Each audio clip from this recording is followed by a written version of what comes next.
Bonjour à tous et bienvenue dans cette nouvelle conférence de la Maison de l'Expatriation. Partir vivre au Canada en 2025, c'est possible. Ça, c'est la thématique du jour. Pour ce faire, j'ai le plaisir de recevoir aujourd'hui une experte, donc Caroline de Chloé, qui représente l'ambassade du Canada. Bonjour Caroline. Bonjour. Merci d'être là aujourd'hui. Merci. Donc cette conférence se fera en 2 temps, puisque Caroline va prendre donc environ 30 minutes pour vous parler de sa partie avec tout ce qui est sur l'ambassade du Canada et le Canada. Et puis on aura une intervenante experte de la Caisse des Français de l'étranger qui arrivera par la suite. Donc Caroline va commencer à présenter. Vous pourrez également lui poser vos questions. N'hésitez pas dans le chat à poser vos questions. Elle y répondra d'ici 20-25 minutes. Et donc on aura notre experte de la Caisse des Français de l'étranger qui arrivera par la suite. Donc cette semaine, nous sommes sur je vais parler du temps fort Canada, puisque c'est un temps fort Canada cette semaine. On a eu la chance hier d'avoir Caroline qui est intervenue pendant 1 heure sur la manière de s'expatrier au Canada, comment faire, les rouages, les avantages, les inconvénients également. C'est une conférence que vous pouvez retrouver sur nos éditions du petitjournal.com et sur la maison de l'expatriation. Donc j'enchaîne un petit peu donc pour vous parler des temps forts, puisque à la suite de cette conférence, on va avoir une conférence sur comment réussir son expatriation au Canada au niveau financier et fiscal, donc avec la Banque Desjardins et le cabinet comptable de fiscalité MSGL. Donc, on va dire que c'est plutôt bien complémentaire avec la conférence que vous allez avoir tout de suite. Donc, n'hésitez pas à vous tout de suite à vous inscrire en fait pour cette conférence qui aura lieu à 18h15. Donc, c'est juste après. Vous pouvez aller sur le site de la Maison de l'Expatriation, donc www.maisondelexpatriation/événements. N'hésitez pas à vous inscrire pour cette conférence qui aura lieu juste après. Je continue donc avec les temps forts, puisque avant de passer la main à Caroline, puisque donc demain, cette semaine temps fort continuera avec une conférence de HEC Montréal sur l'éducation, avec les thèmes principaux en fait, l'éducation sur l'école innovante et responsable, donc HEC Montréal, donc à 18h15 demain. Donc n'hésitez pas à vous inscrire également sur la page événements. À savoir que dans l'après-midi, donc Caroline sera là à partir de 14h, donc de 14h à 17h, si vous souhaitez avoir des rendez-vous individuels, venez à la Maison de l'Expatriation, donc au 16 rue de la Tour d'Auvergne à Paris, dans le 9e arrondissement, là où nous sommes actuellement. Donc venez sans rendez-vous, hein, vous pouvez venir directement à la Maison de l'Expatriation et Caroline avec Claire, qui est une autre experte, elles seront toutes les deux là pour vous aider, voilà, si vous avez un projet d'expatriation au Canada. Enfin, j'en termine. Voilà, pour parler de la Maison d'Expatriation, sachez qu'elle a lieu donc jusqu'au 17 juillet prochain. Vous pouvez prendre rendez-vous voilà, jusqu'au 17 juillet, parce qu'après, ce sera terminé. Donc, n'hésitez pas surtout. On a 3 conseillères qui sont là quotidiennement, donc du lundi au vendredi, pas le week-end, mais du lundi au vendredi pour répondre à vos questions et vous aider dans votre projet. Voilà, je crois avoir à peu près tout dit. J'en termine. Et oui, pour vous parler également d'un afterwork qu'on va faire ce soir. Donc, si vous êtes sur Paris actuellement et que donc à la suite de la conférence sur la fiscalité et votre préparation financière, vous pourrez venir donc à partir de 19h15 pour l'afterwork, donc un petit cocktail avec nos experts qui de manière informelle en fait, vous pourrez échanger avec eux et échanger sur vos projets. Voilà.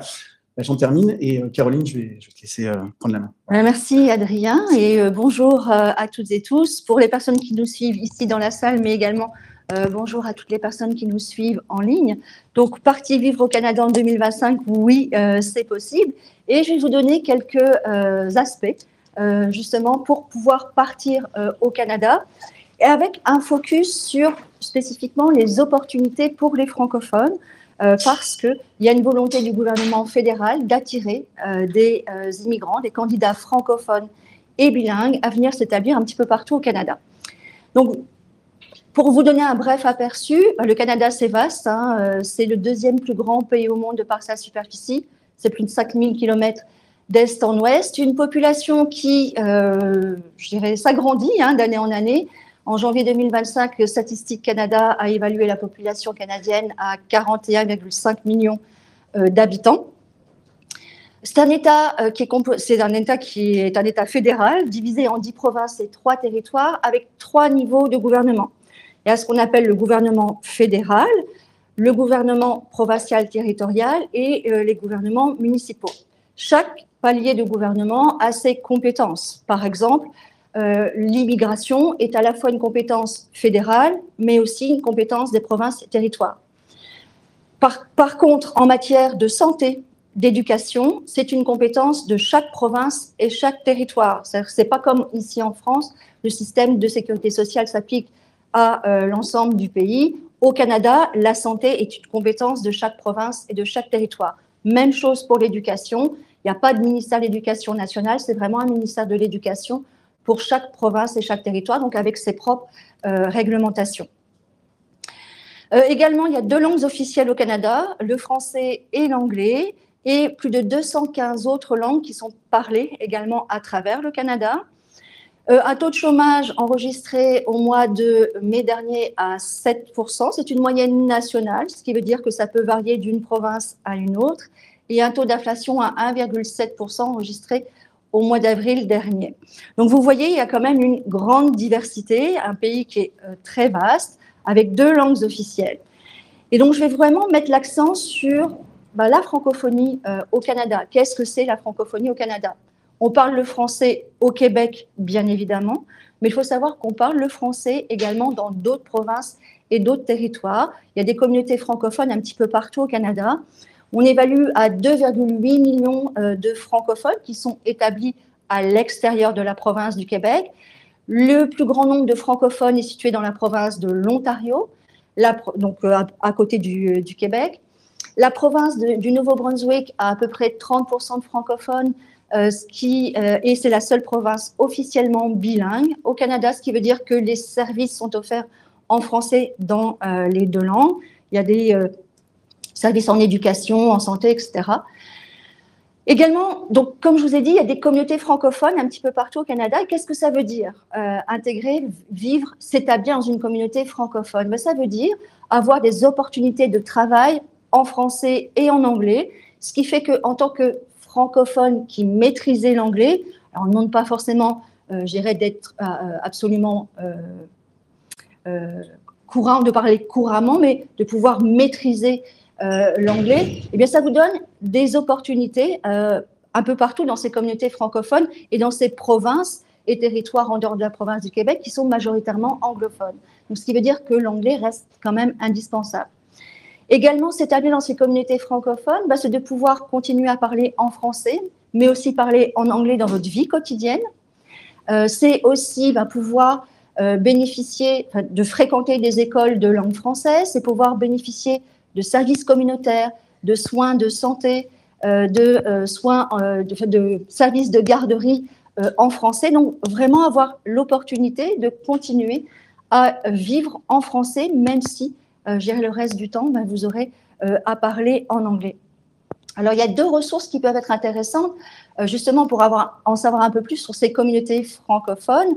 C'est d'abord la FCFA, qui est la Fédération des communautés francophones et acadiennes, qui va vous donner vraiment un portrait de chacune des communautés francophones en termes de population, en termes, je dirais aussi, de secteurs d'activité qui peuvent être intéressants pour les francophones. Donc, ça dresse vraiment un portrait assez précis des différentes communautés francophones qui existent à travers le Canada en dehors de la province du Québec. Une autre ressource, c'est le REDE Canada, ce qu'on appelle le Réseau de développement économique et d'employabilité. C'est un organisme pan-canadien avec donc 12 représentations dans les différentes provinces et territoires, toujours à l'extérieur de la province du Québec.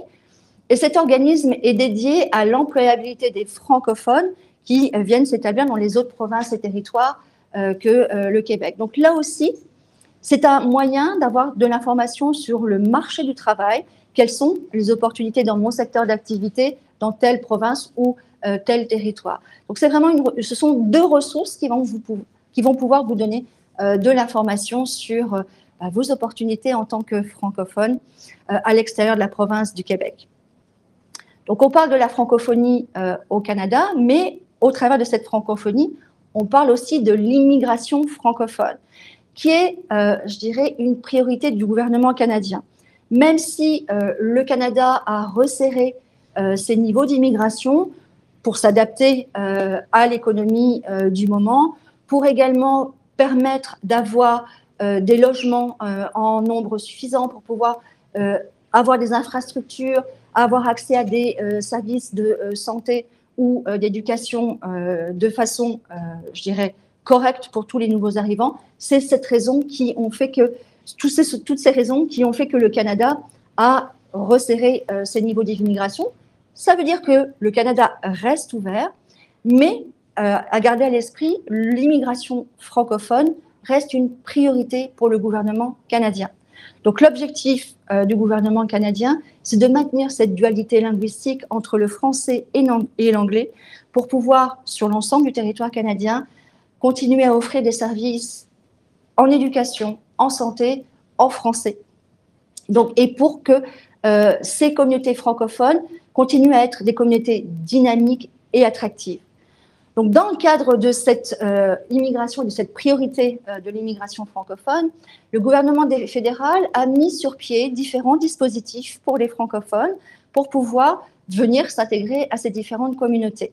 Notamment, en termes de permis de travail temporaire, il y a des permis de travail temporaire spécifiques qui sont facilitateurs pour l'employeur, notamment le permis de travail, ce qu'on appelle le volet mobilité francophone. Normalement, donc un employeur canadien qui veut recruter quelqu'un au Canada et qui est de l'extérieur du Canada doit toujours justifier qu'il a fait des efforts pour recruter sur le marché canadien et qu'il n'a trouvé personne qui a les compétences pour occuper le poste. C'est ce qu'on appelle donc d'obtenir une EIMT, une étude d'impact sur le marché du travail. C'est un processus qui est long et qui peut être coûteux. Dans le cadre du permis de travail sous le volet mobilité francophone, l'employeur est dispensé de cette démarche, donc très facilitateur. C'est vraiment un gain de temps et un gain d'argent pour permettre donc d'embaucher un candidat qui est francophone. Par francophone, on entend une personne qui maîtrise le français à un niveau intermédiaire ou plus. Donc, il n'y a pas de question de nationalité. Donc, c'est ouvert à toute personne qui est francophone et qui maîtrise le français à un niveau intermédiaire ou plus.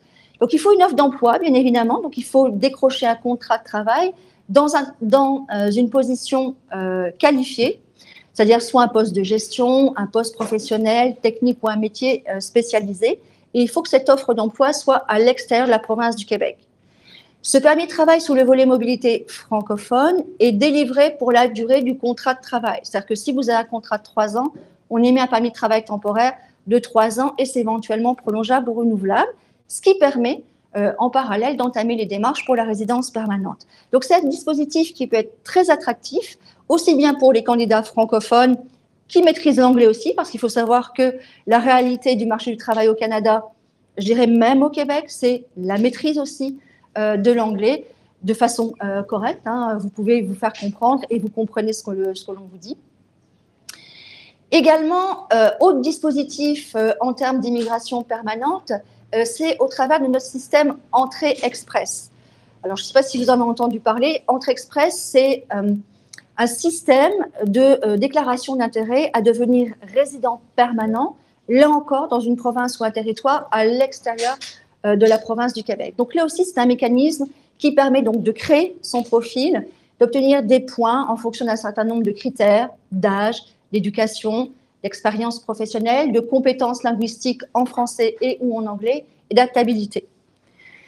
Et le fait d'être francophone, lorsque vous créez votre profil dans le bassin Entrée Express, que vous passez le test de français en première langue officielle, ça peut vous donner des points supplémentaires. Et si vous passez également le test d'anglais en deuxième langue officielle, là encore, ça donne des points supplémentaires.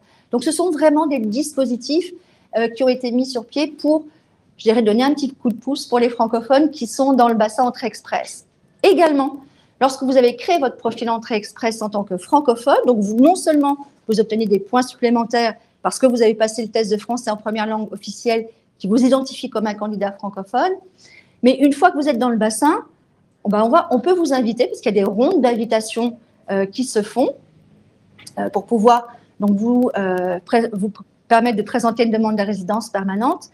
Et dans ce bassin Entrée Express, il y a des rondes d'invitation, là encore, spécifiques pour les francophones. Donc, ça donne une chance supplémentaire aux candidats francophones qui sont dans le bassin Entrée Express. Donc, toute une gamme, je dirais, d'opportunités pour pouvoir présenter une demande de résidence permanente ou venir travailler en tant que francophone au Canada, dans une province ou un territoire à l'extérieur de la province du Québec.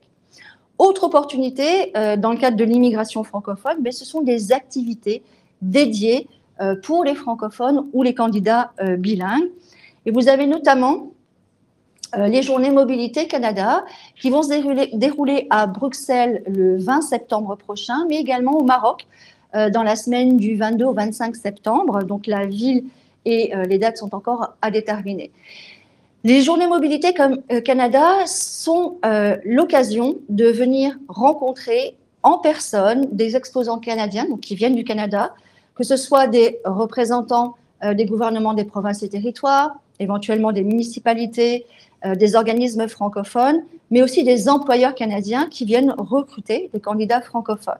Donc c'est là aussi une excellente opportunité de se renseigner aussi, parce que ce sont des événements de recrutement, mais aussi d'information, de réseautage, parce que c'est vrai que lorsqu'on a un projet d'immigration, ça prend de la préparation. Il faut se renseigner, savoir est-ce que j'ai plus d'opportunités dans telle ou telle province. Si je vis en famille, comment ça se passe? Est-ce qu'il y a des écoles pour les enfants? Est-ce que mon conjoint ou ma conjointe a aussi des opportunités d'emploi? Donc, c'est vraiment préparer son projet avec la possibilité d'échanger en direct avec des exposants canadiens.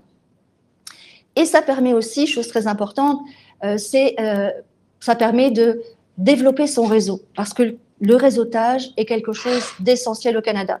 Le fait d'intégrer une communauté francophone, quand vous allez arriver au Canada, ça vous donne là aussi cette opportunité de développer votre réseau, d'avoir des activités de bénévolat, parce que c'est au travers du réseau que vous allez avoir l'occasion d'être mis en relation avec quelqu'un qui a peut-être un poste dans votre secteur d'activité. Vous voyez, c'est vraiment à tout moment, ça se fait, je dirais, dans tous les moments de la vie, que ce soit dans votre vie professionnelle, dans votre vie personnelle, dans vos loisirs, si vous faites partie d'associations, si vous faites du bénévolat. Donc, c'est vraiment des opportunités à tout moment pour le réseautage. Un autre événement qui va avoir lieu en ligne cette fois, c'est Destination Canada Éducation. Donc là, c'est vraiment un salon de l'emploi virtuel et sectoriel dédié et destiné à tout ce qui concerne les métiers de l'enseignement, de la petite enfance. Et voilà. Et ça va se dérouler donc les 20, 21 et 22 novembre prochains. Le 22 novembre, c'est un samedi, donc éventuellement, c'est de 15h à 20h en règle générale, heure de Paris. Donc, quel que soit l'endroit où vous vous trouvez, vous pouvez bien évidemment demander à participer à cet événement parce que là encore, il y aura des professionnels, il y aura des ministères de l'Éducation parce que, comme j'ai expliqué au début de la présentation, l'éducation au Canada, c'est une compétence de chaque province et de chaque territoire. Donc, il va y avoir des représentants des différents ministères de l'Éducation de ces provinces et territoires. Et enfin, notre activité phare, qui est Destination Canada Forum Mobilité, qui est un événement, je dirais, hybride. Ça va se dérouler à la fois en virtuel, donc ce sera les 2, 3 et 4 février 2026.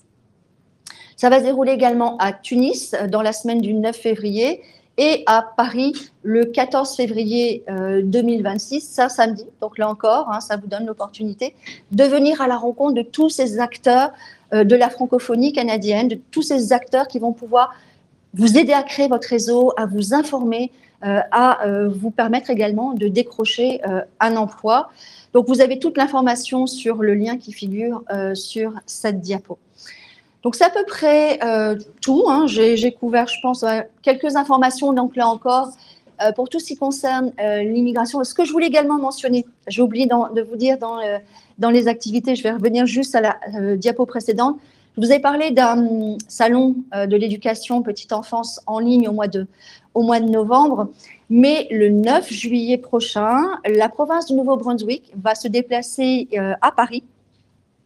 Et on va faire une session d'information au Centre culturel canadien en matinée avec des représentants non seulement du ministère de l'Éducation et Développement de la petite enfance, mais aussi avec le ministère de la Santé et le ministère de l'Immigration du Nouveau-Brunswick. Donc, seront présents pour une session d'information. Donc, si vous êtes dans ce secteur-là ou si vous connaissez des personnes dans ce secteur-là, ça peut être une belle occasion de participer. Donc, vous pouvez Également, l'après-midi du 9 juillet, on sera présent ici, à la Maison de l'Expatriation. Donc là encore, si vous êtes intéressé à venir rencontrer des représentants de la province du Nouveau-Brunswick, vous êtes les bienvenus pour pouvoir échanger avec nous, mais aussi avec ces représentants de la province du Nouveau-Brunswick. Parfait. Merci beaucoup, Caroline. Merci pour ton intervention. On va passer aux questions avant de poursuivre derrière sur les questions de protection sociale avec Rachida qui va entrer en scène derrière sur toutes les questions de la Caisse des Français de l'étranger. Orlane, je te laisse peut-être poser des questions. Les questions étaient surtout en termes par rapport au visa, la mobilité francophone. Il y a des personnes qui nous disent chercher un travail depuis un certain temps. Et se heurter au fait que les recruteurs veulent déjà voir un visa valide avant de pouvoir commencer un processus de recrutement avec les candidats. Donc, qu'est-ce qu'on pourrait leur conseiller? Alors, qu'est-ce qu'on peut leur conseiller? Alors, je dirais il y a plusieurs éléments. Il y a cette possibilité également d'aller sur le site de Guichet Emploi. Il y a l'adresse qui figure. Guichet Emploi, c'est un peu le site, c'est un site officiel du gouvernement canadien qui regroupe toutes les offres d'emploi qui sont postées par les employeurs canadiens. Et il y a une page dédiée aux offres d'emploi qui sont postées par les employeurs pour les candidats qui se trouvent à l'extérieur du Canada. Donc, normalement, les employeurs sont conscients qu'il y a des démarches d'immigration puisqu'ils sont censés pouvoir recevoir des candidatures de personnes qui viennent de l'extérieur du Canada. Donc, ça, c'est une chose. C'est un guichet emploi, c'est vraiment un outil qui va leur permettre éventuellement de pouvoir contacter des employeurs sur cette page dédiée aux offres d'emploi pour les candidats à l'extérieur du Canada. Deuxième chose, quand vous faites une démarche, que ce soit une candidature spontanée ou si vous répondez à une offre d'un employeur, n'hésitez pas à mentionner sur votre CV ou votre lettre de motivation que vous êtes éligible à un permis de travail, par exemple, sous le volet mobilité francophone, et éventuellement même à mettre le lien qui figure sur le site d'IRCC, Immigration, Réfugiés, Citoyenneté Canada, pour pouvoir aiguiller davantage l'employeur. Ça peut être aussi, si vous détenez un PVT, un permis vacances-travail, c'est aussi intéressant de le mentionner. Il faut savoir que les employeurs canadiens ne sont pas au fait de tous les programmes d'immigration. Et parfois, ils pensent, si vous venez avec votre permis de travail, mais il faut être conscient que la plupart du temps, pour obtenir un permis de travail, il faut d'abord avoir l'offre d'emploi. Donc, c'est toujours l'histoire de la poule et l'œuf, hein, mais là, c'est vraiment le contrat de travail qui va générer la délivrance du permis de travail. Donc, mentionnez sur le CV ou la lettre de motivation que vous êtes éligible à tel ou tel programme d'immigration. Ça peut aider l'employeur. Déjà, ça va lui permettre de ne pas avoir à chercher sous quel programme il pourrait vous embaucher. Et ça démontre aussi votre connaissance des programmes d'immigration, votre préparation à votre recherche d'emploi et votre intérêt aussi pour le poste. Donc, ça peut inciter l'employeur justement à poursuivre le processus de recrutement. Et le troisième point, c'est participer aussi à nos activités, que ce soit les journées Mobilité Canada, Destination Canada, éducation si vous êtes dans le secteur éducation petite enfance ou participer à Destination Canada Forum Mobilité. Ça peut être intéressant également de vous inscrire à notre infolettre parce que là, ça vous permet là aussi de voir quelles sont les activités qu'on organise auxquelles on participe et de pouvoir éventuellement participer à une webconférence ou à une autre activité parce qu'on est aussi présent sur d'autres salons en France. Ok, merci beaucoup. Une question aussi qui a été soulevée, est-ce qu'il existe un visa recherche-emploi ou pas du tout? Alors, quand vous avez l'intention de venir travailler au Canada, lorsque vous arrivez sur le territoire canadien, vous avez votre permis de travail en main. C'est-à-dire que vous ne venez pas au Canada en tant que visiteur pour chercher de l'emploi. Ça ne va pas fonctionner. Il faut vraiment obtenir son contrat de travail et son permis de travail avant de venir au Canada. Est-ce que ça répond à la question? Oui, je pense, oui. Alors après, il y a plein de messages qui arrivent, les uns après les autres. Est-ce que dans la salle, vous avez des questions? Question aussi, est-ce qu'on peut postuler à plusieurs programmes d'immigration en même temps? Alors, on peut effectivement, par exemple, obtenir un permis de travail sous le volet mobilité francophone et en parallèle, entamer les démarches pour Entrée Express. On peut créer son profil Entrée Express en autant qu'on répond bien évidemment aux critères. Rien n'empêche d'avoir un permis d'études ou un permis de travail et en parallèle d'avoir créé un profil entrée express. Il y avait aussi une question, mais je pense que c'est le cas. Est-ce qu'il faut une visite médicale dans le cadre d'une démarche ? Est-ce qu'il faut une visite médicale ? Si vous travaillez dans le domaine de la santé ou dans le domaine de l'éducation, oui, vous devrez passer une visite médicale pour obtenir votre permis de travail temporaire. Dans le cas d'une démarche de résidence permanente, là aussi, vous aurez une visite médicale à passer, vous et chaque membre de la famille qui va vous accompagner. Ok, très bien, merci. On a peut-être des questions aussi dans la salle ? Oui, vous avez une question ? Peut-être une question comme ça que tout le monde peut l'entendre.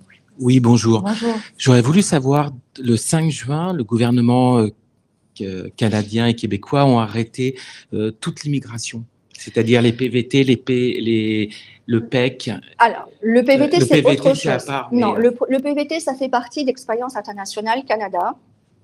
Et là, ça fonctionne toujours. Hein. Vous pouvez créer votre profil, c'est des rondes d'invitation, tirage au sort. Le programme, enfin, la saison 2025 n'est pas encore fermée. Pour ce qui concerne le Québec, ils ont mis une pause, mais ils ont dit qu'ils allaient recommencer tranquillement à reprendre au mois de juillet 2025. Donc, pour le moment, ils sont en pause, mais ça va reprendre tranquillement. Et là, c'est vraiment à voir avec le site du ministère de l'Immigration du Québec. D'accord, merci.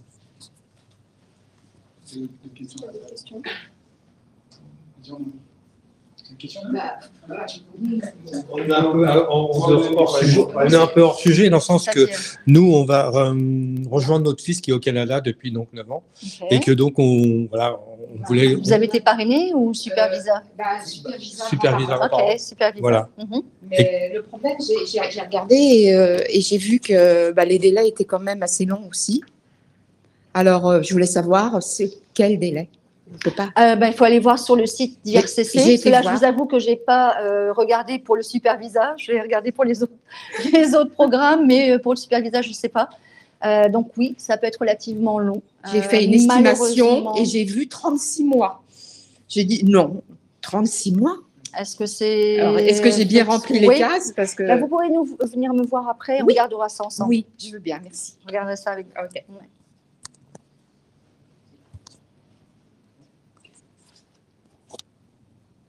Je crois que c'est bon au niveau des questions. Merci beaucoup, Caroline. Et écoutez, si vous avez d'autres questions, les internautes ou les personnes présentes, sachez que vous pouvez venir donc demain entre 14h et 17h, parce que Caroline sera là avec une autre experte de l'ambassade du Canada pour répondre à vos questions.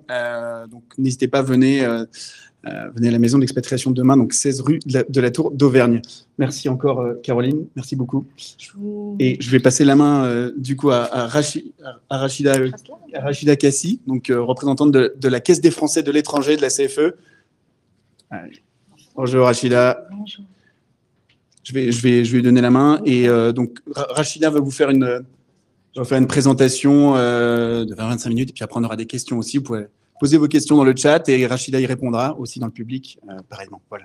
Rachida, je te laisse la main. Merci beaucoup. Je vais essayer de l'accrocher. Vous allez me dire si… Non, vous préférez que je le tienne? Ok, pas de souci. Très bien. Donc, bonjour à tous. Merci d'être présents. Merci au Petit Journal de me laisser l'opportunité de parler de protection sociale et plus précisément de sécurité sociale ou plus généralement de la santé. Ce soir, c'est bon, j'ai la… au sujet du Canada. Alors, juste en introduction, ce qu'il faut savoir, c'est qu'à partir du moment où vous quittez le territoire français de manière définitive, ou à partir du moment où vous déclarez une résidence principale à l'étranger, vous perdez vos droits à la sécurité sociale française. Donc là, vous n'êtes plus couvert et donc, en fonction du pays où vous allez résider, il faut se renseigner sur le système de protection sociale mis en place. Il est bien souvent obligatoire et donc il est nécessaire d'y cotiser. Cependant, le fait de cotiser donc dans ce système en place vous coupe donc de vos droits en France, c'est-à-dire que vous n'avez plus le pendant. Et si je suis là aujourd'hui, c'est que je représente la Caisse des Français de l'étranger, qui est un organisme de sécurité sociale pour les Français qui résident à l'étranger. Donc, très peu de personnes connaissent ce fait de pouvoir garder, de pouvoir continuer à conserver ses droits en France, mais aussi de pouvoir conserver un système de protection sociale équivalent au système français. Donc, je vais vous en toucher 2 mots, mais c'est juste pour vous expliquer un peu cette réglementation. C'est que d'un côté, vous perdez vos droits en France. De l'autre côté, vous devez vous affilier obligatoirement, en l'occurrence au Canada. Et au Canada, alors je ne suis pas forcément très experte, mais je crois qu'il y a plusieurs systèmes de protection sociale en fonction de la province où vous souhaitez oui, vous dites oui, merci d'acquiescer. En fonction donc de la province où vous souhaitez résider. Donc ça, premièrement, c'est quelque chose qu'il faudra, sur lequel il faudra vous renseigner parce que c'est très important. Et donc après, il faudra comparer avec ce dont vous pouvez bénéficier, ce dont vous pouvez ce que vous pouvez perdre. Donc je vais pas être très longue parce que du coup, c'est juste que les slides n'apparaissent pas correctement. Je vais poursuivre. Donc je disais donc la Caisse des Français de l'étranger, c'est un organisme de sécurité sociale qui a été créé il y a un peu plus de 40 ans, à la base pour accompagner les entreprises qui expatriaient des Français dans leurs filiales à l'étranger. Et puis l'expatriation ayant changé, aujourd'hui, en fait, on parle plus de Français qui vont s'installer à l'étranger plutôt que d'expatriés en tant que tels. Parce que quand on parle d'expatriés, il peut y avoir plusieurs notions. On peut être expatrié au sens du droit du travail. Donc, on est expatrié de son entreprise française pour travailler dans la filiale à l'étranger.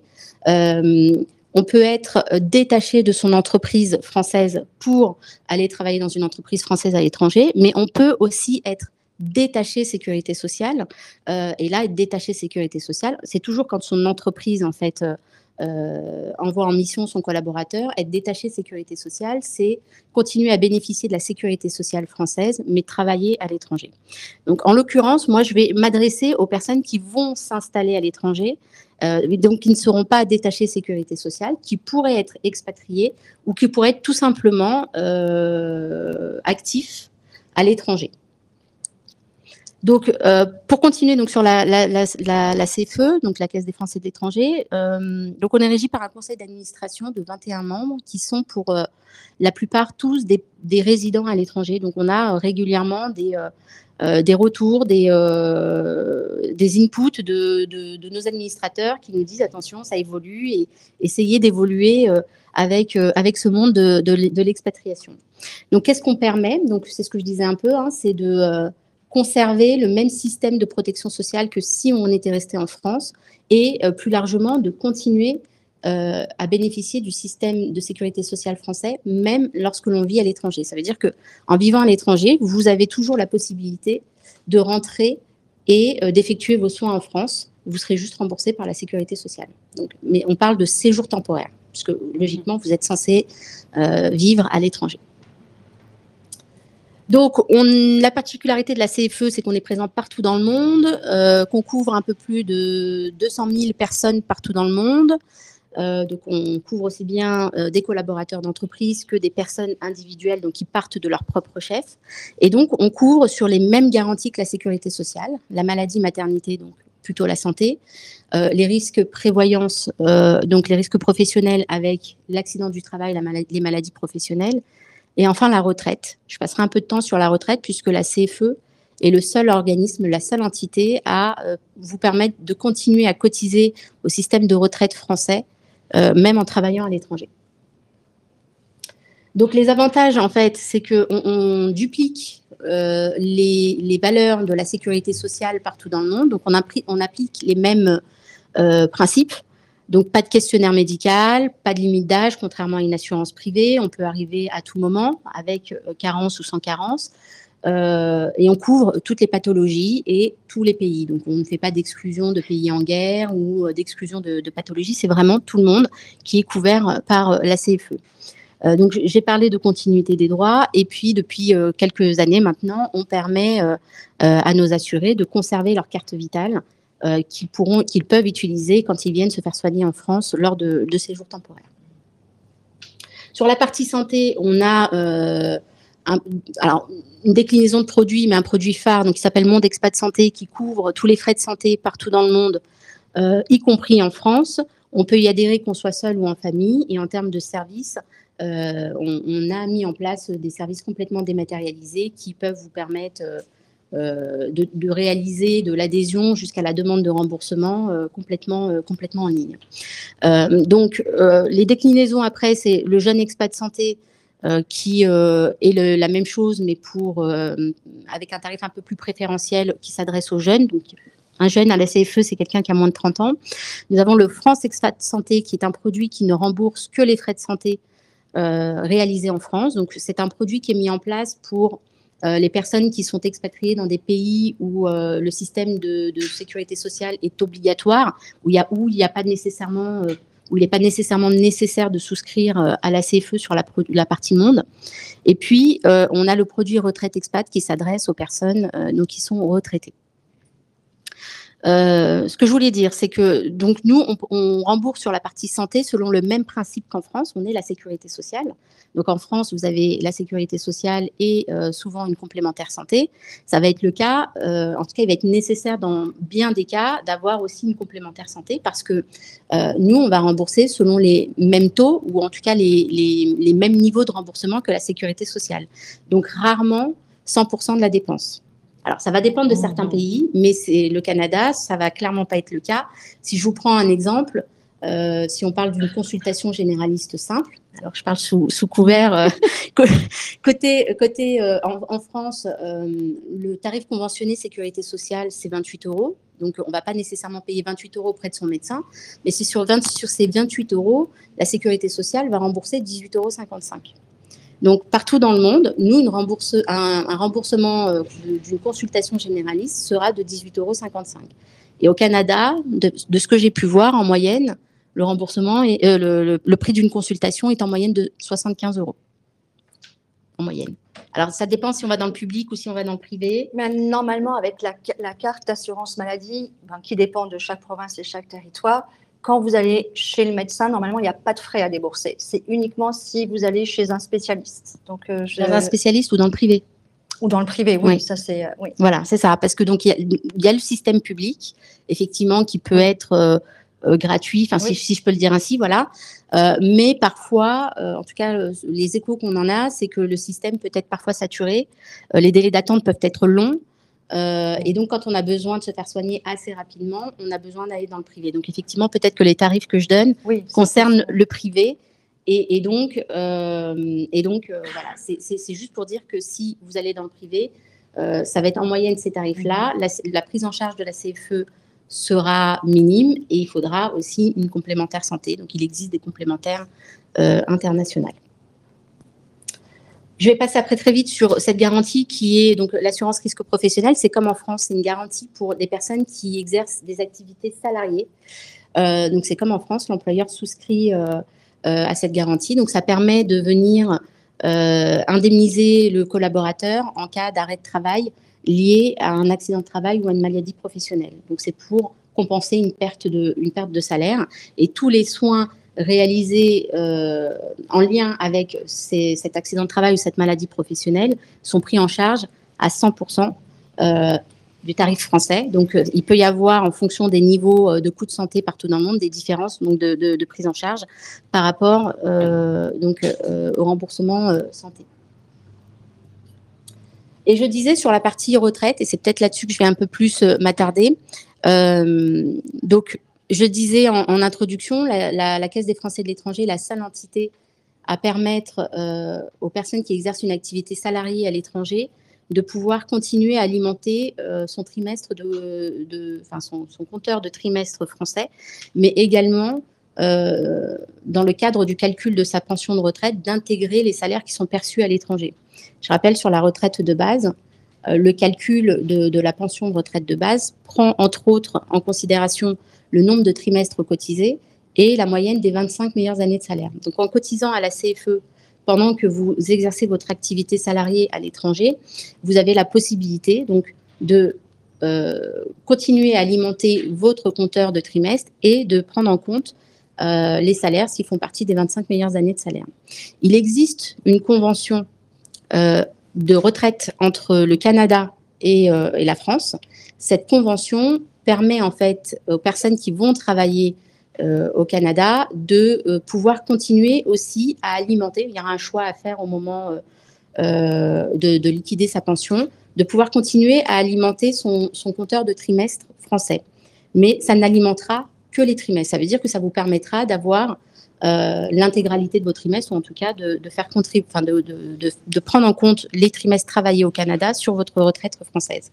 Ça n'intégrera pas les salaires. Et donc, si vos salaires font partie des 25 meilleures années, bah, du coup, ça peut faire diminuer le montant de votre pension.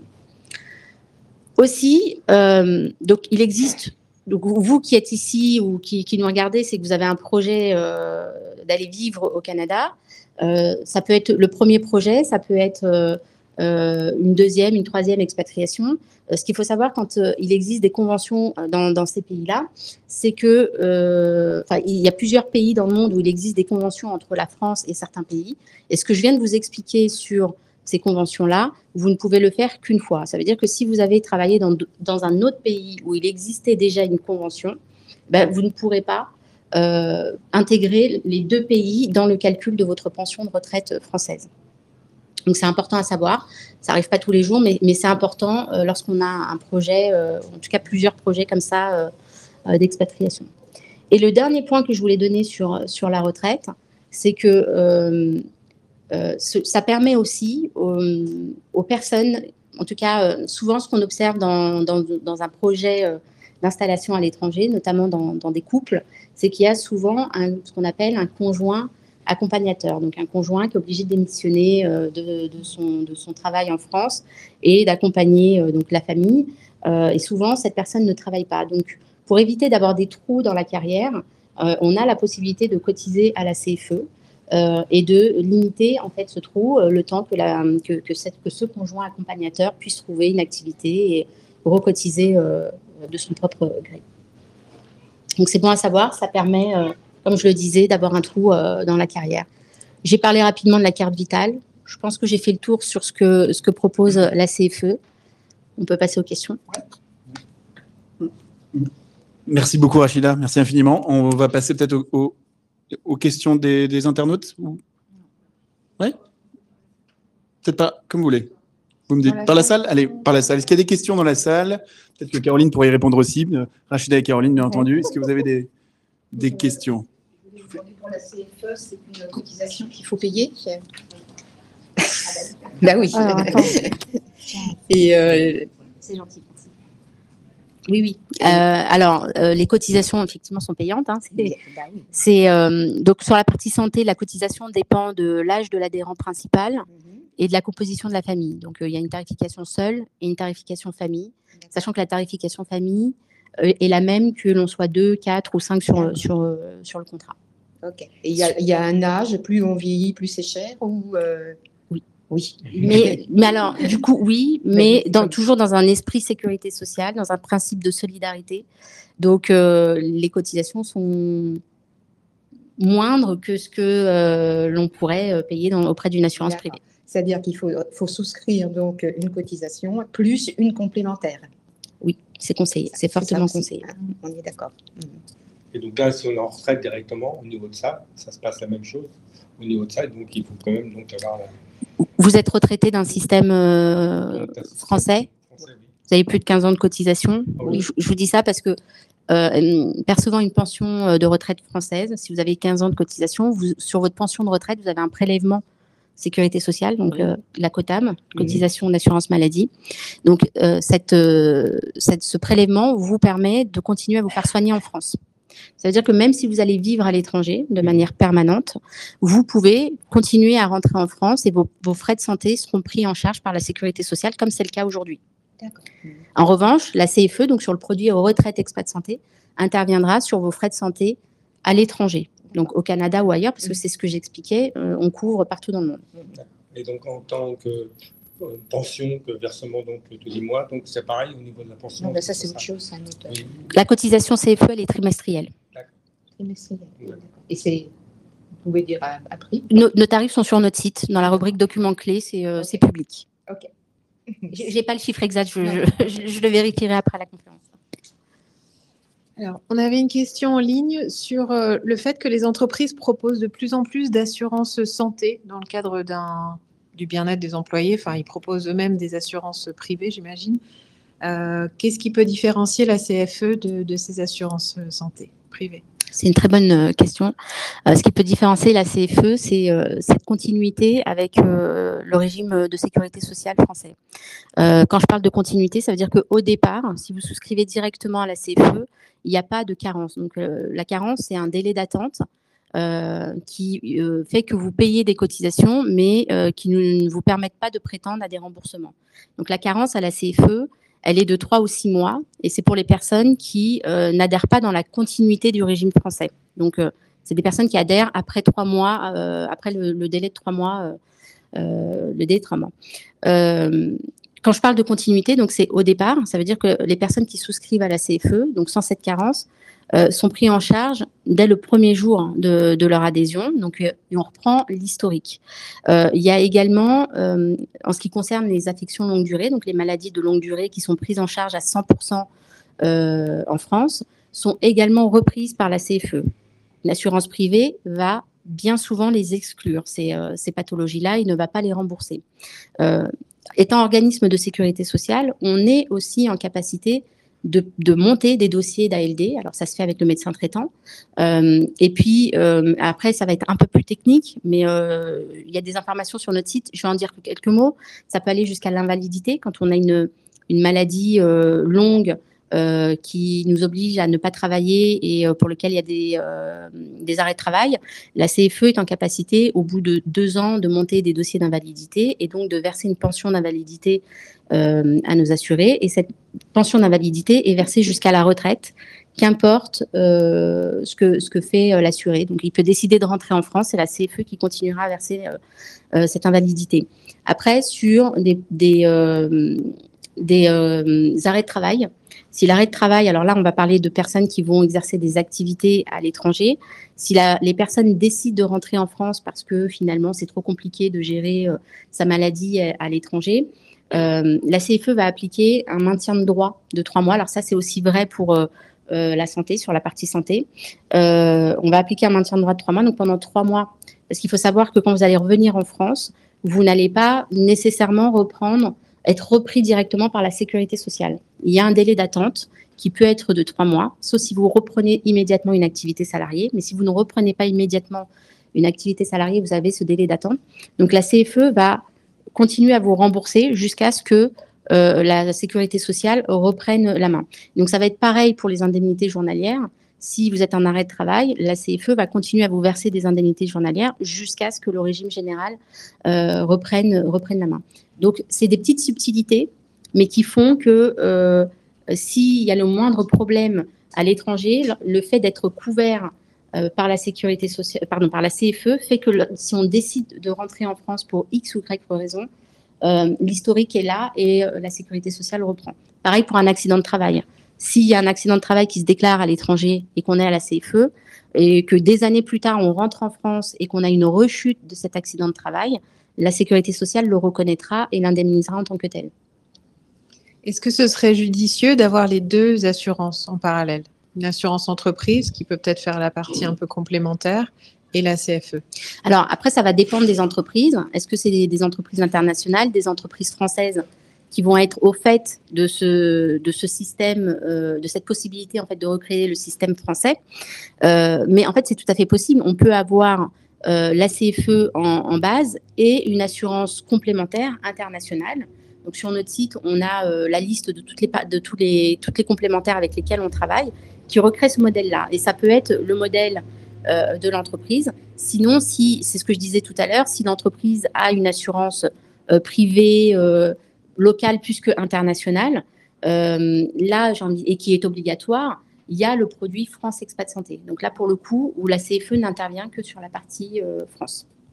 Ok. Alors, une personne dit avoir lu que les régions hors Québec n'étaient pas considérées, mais je ne crois pas. Alors, peut-être pour les assurances, mais côté CFE, non, il n'y a pas de... Alors, en fait, c'est ce que j'ai expliqué tout à l'heure, c'est parce que on vient en doublon, c'est-à-dire qu'on n'exempte pas le fait d'être à la CFE, n'exempte pas des cotisations locales qui peuvent être obligatoires. Donc, ce sera, si on décide de prendre un plan CFE, ce sera en complément, en plus. Oui, si je peux juste ajouter, en fait, je pense que la personne parle, il y a des accords de sécurité sociale entre la France et le Québec spécifiquement, qu'il n'y a pas forcément avec les autres provinces et territoires. Je pense que c'est juste ce point-là. Et j'avais une dernière question. Alors, je ne sais pas trop si je l'interprète bien. Une personne a 2 enfants autistes et a des prestations pour ses enfants. Et donc, elle voulait savoir si ce type de prestations pouvait être conservé en allant au Canada. Mais je ne sais pas si... Alors ça, c'est assez technique. Je pourrais prendre le point et regarder. En tout cas, nous, on n'exclura pas, mais on prendra en charge à l'équivalent du taux de sécurité sociale. D'accord, merci beaucoup. Je crois qu'on a fait le tour des questions en ligne. Merci beaucoup. Merci à toutes les deux. Merci Rachida. Merci Caroline. Écoutez, les internautes et les personnes présentes, si vous avez la moindre question, n'hésitez pas à prendre rendez-vous avec la Maison d'Expatriation, donc jusqu'au 17 juillet prochain. On fera les mises en relation avec l'ambassade du Canada et avec la Caisse des Français de l'étranger. Je reprécise, mais demain, il y aura une permanence de 14h à 17h à la Maison de l'Expatriation. Vous pouvez venir librement. Vous venez librement à la Maison d'Expatriation entre 14h et 17h. Caroline et notre experte de l'ambassade répondront à toutes vos questions. Voilà, merci à tous. Je termine aussi en vous disant que dans un petit quart d'heure, là, vous pouvez encore vous inscrire au www.maisondelexpatriation.com/événement. Vous aurez une conférence donc sur comment réussir son expatriation au Canada au niveau financier et fiscal, très intéressant et complémentaire avec ce qu'on vient de dire. Donc dans un quart d'heure, vous pouvez vous inscrire tout de suite. Merci beaucoup, merci à tous. Merci. Au revoir. Merci.